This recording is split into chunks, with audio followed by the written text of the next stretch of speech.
All right, this video is going to be on types of chemical reactions, which is what we did on Wednesday. So we have 5 different types of reactions. The first one we're going to talk about is called a synthesis, and you can see they're written along the side of your paper. Synthesis or combination. Well, this is nice because it's exactly what it sounds like. A synthesis reaction is where we've got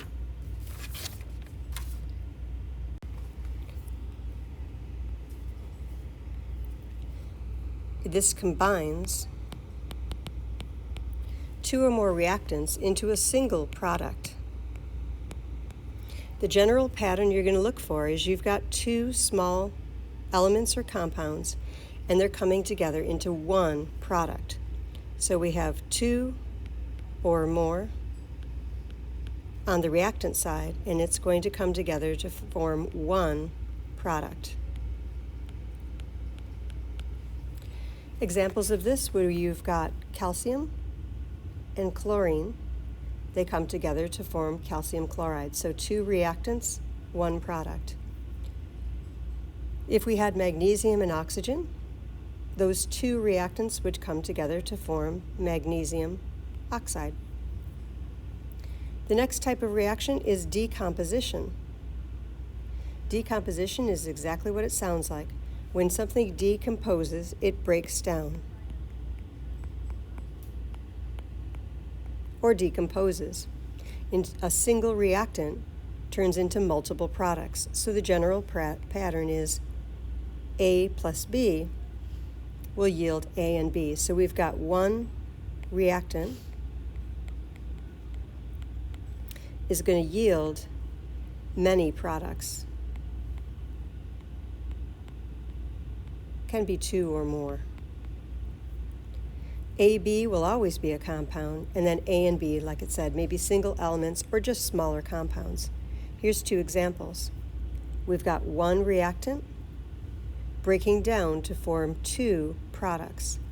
In the case of BaO, that would break apart to form just barium and oxygen, and those would be separate, so 2 products.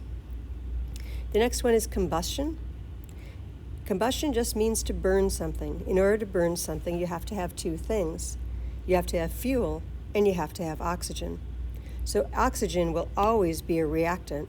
Carbon dioxide and water and heat given off will always be the products. The pattern is a hydrocarbon, which means a compound that has carbon and hydrogen mixed with oxygen will form carbon dioxide and water. So what you're really going to look at is you're going to look for 3 things: oxygen, and your products will be just carbon dioxide and water, nothing else. And here's your example. This is your hydrocarbon. There's your oxygen, carbon dioxide, and water. I strongly suggest you use flashcards to memorize these, just so you can get the patterns down. The next one we're going to talk about is called a single displacement or single replacement. Doesn't matter which term you use. And this is the tricky one in this whole group. So in this, 1 element will replace a less reactive element in a compound. This is based on a tendency to lose or gain electrons, and we'll get to that in more detail later. The general pattern is going to be this. You've got an element that replaces another element. You can kind of think about this as a tug-of-war, where you've got 2 different elements competing for, in this case, whatever X is. If B is stronger than A, well, it's going to hang on to that partner and it's not going to give it up.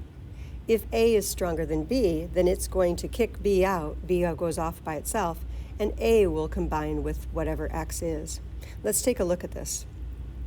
In order to do this, you have to use an activity series. That's really important to note.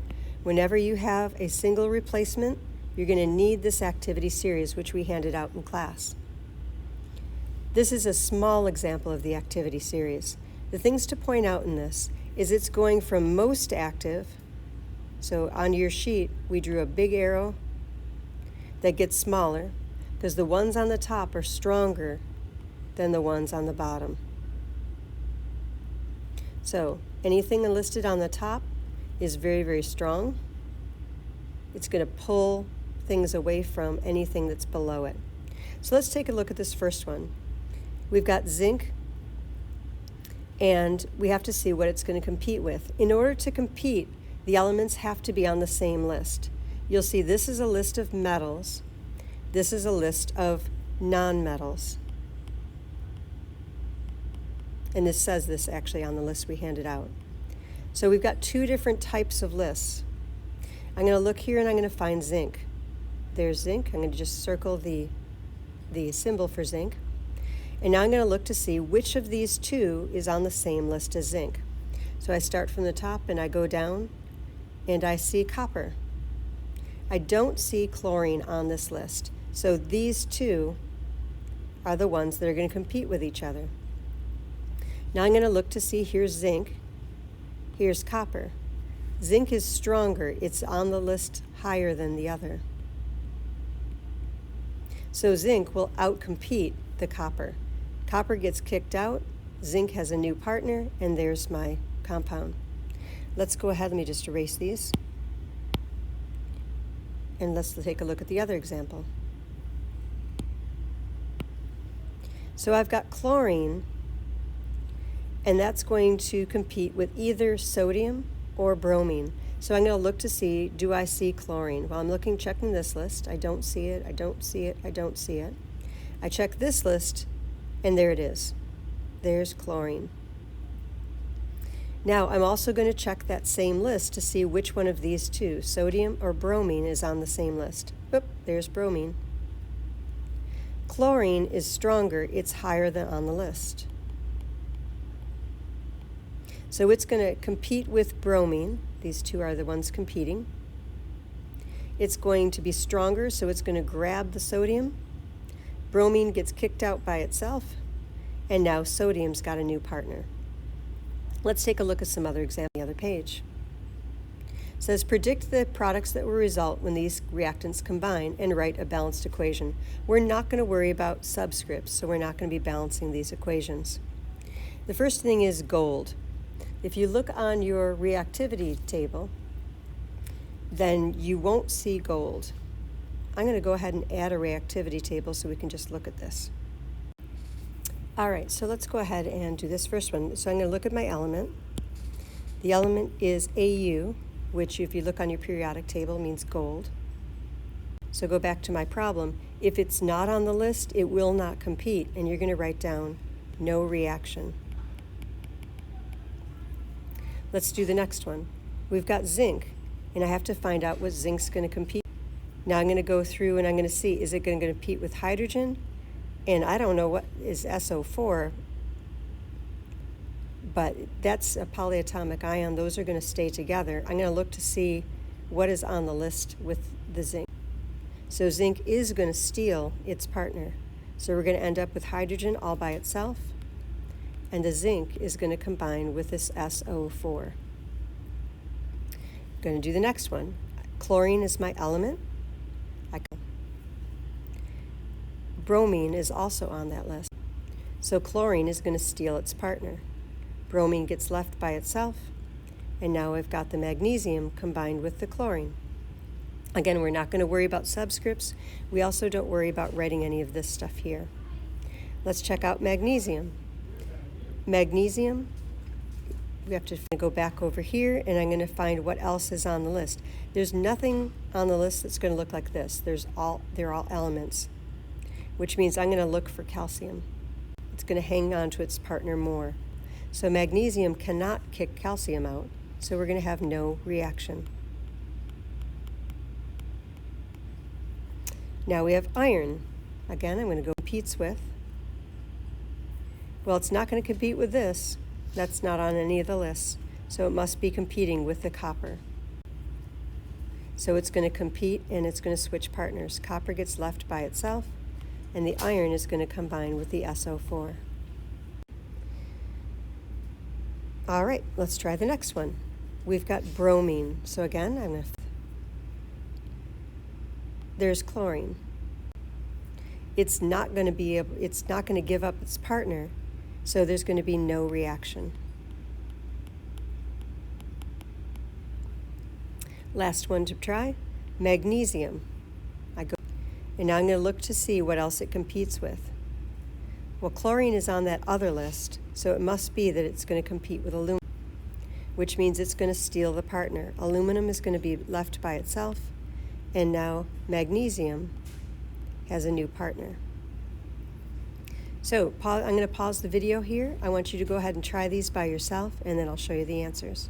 All right, so when you did those 4 reactions, you should have found that you can see for yourself what the answers are. So you're just using your reactivity series in order to solve these problems. Now we're going to go for the last type, and that's called a double displacement or double replacement. This you do not use the activity series. The only one you use the activity series is just for single replacement. So in a double displacement, these reactions will always happen. So you're going to have A that's combined with Y. A will combine with Y, and you've got B combined with X. Well, in a double replacement, it's exactly like it sounds. You're going to have a complete and total swap. It's just going to flip partners. So A is now going to combine with X, and B is going to be combined with Y. It's like a square dance. Element left, do-si-do, switch partners. Now, most times this is going to happen when both things are in water, and you'll usually get what's called a precipitant forming. So an example would be aluminum phosphate, so AlPO4 is our reactant, and we've got barium combined with chlorine. These two will switch partners. The barium will now combine with the chlorine, and the aluminum, whoops, I just wrote the same thing twice. Let's back up. Barium is going to combine with the PO4, and the aluminum will now combine with the chlorine. So they just switch partners. The last one, a special one, is a special double replacement, is called an acid-base reaction. This will react to form an ionic salt and always water. So you're going to look for water. In this type of pattern is going to be, so this is what you'd put on a flashcard. You're always going to have hydrogen, and this is called hydroxide. So you're always going to have an OH, and it's always going to combine to form water plus something else. And those are the types of reactions. I'm going to come over, and I'm only looking at this side of the list. And again, I'm going to draw my arrow big on the top. Going down, you have this in your Google Drive.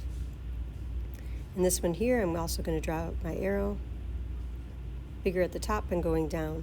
So I'm going to go ahead and I'm going to look for gold, which is AU. I don't see gold anywhere on this list. And I'm going to check this list down here with the nonmetals. It is not on this list either. So I'm going to go down, look for zinc, which has the letter ZN. There it is. There's zinc. I come on down, and hydrogen is on the list, so those two are going to compete. Hydrogen is lower than zinc. Over to my reactivity series, and I'm going to look for it.